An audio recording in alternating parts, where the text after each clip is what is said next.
I can't get this thing out of my head. I think it was Peter Buck from REM and Neil Young, and they were doing an interview, and they were talking about music and talking about their love of vinyl and the analog sound compared to the digital sound, and what a shame it was that the industry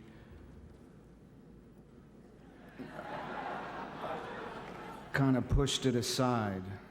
And then he went on to say something like, those people at the Rock and Roll Hall of Fame better think twice about inducting me, because if I get that podium in front of those people, I'm gonna have a lot to say. So I hope Neil's feeling feisty tonight. And speaking of feisty, some smartass who arranged the tables put our table right next to Ticketmaster's table over here.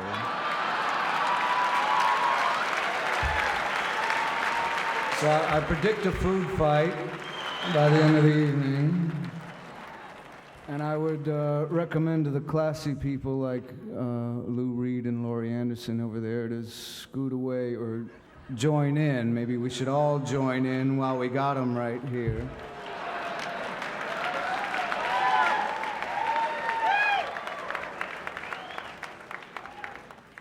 I was talking with this guy, Joel Bernstein, who's a friend of Neil's, a comrade and co-worker, and he was cataloging all of Neil's tapes from over the years for a box set. And there were tapes, there were 8 tracks and 16 tracks and 24 tracks and cassettes, like 1,000 of them.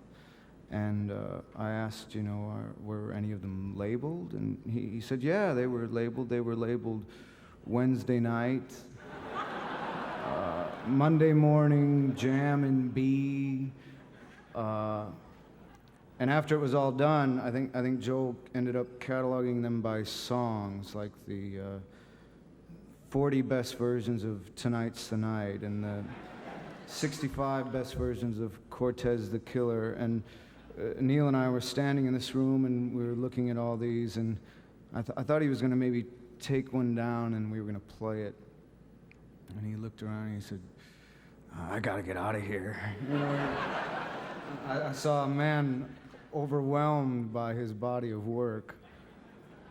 On the way over, Stone Gossard, he said his friend Lonnie called Neil's music mountain funk. He was the king of mountain funk.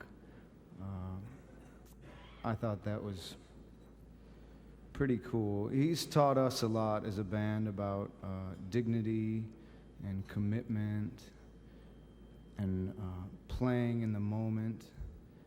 And when I hear, the speeches and inducting Janis Joplin and Frank Zappa, I'm just really glad he's still here.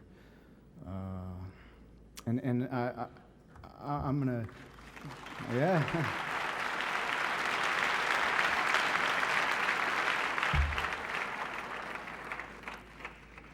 And I think I'm going to have to say that I don't know if there's been another artist that has been inducted into the Rock and Roll Hall of Fame to commemorate a career that is still as vital as he is today.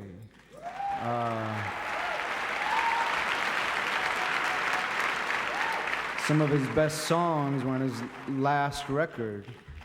Well, it's a real privilege to be up here inducting him to a great songwriter, a great performer, a great Canadian. Welcome to the Rock and Roll Hall of Fame, Neil Young.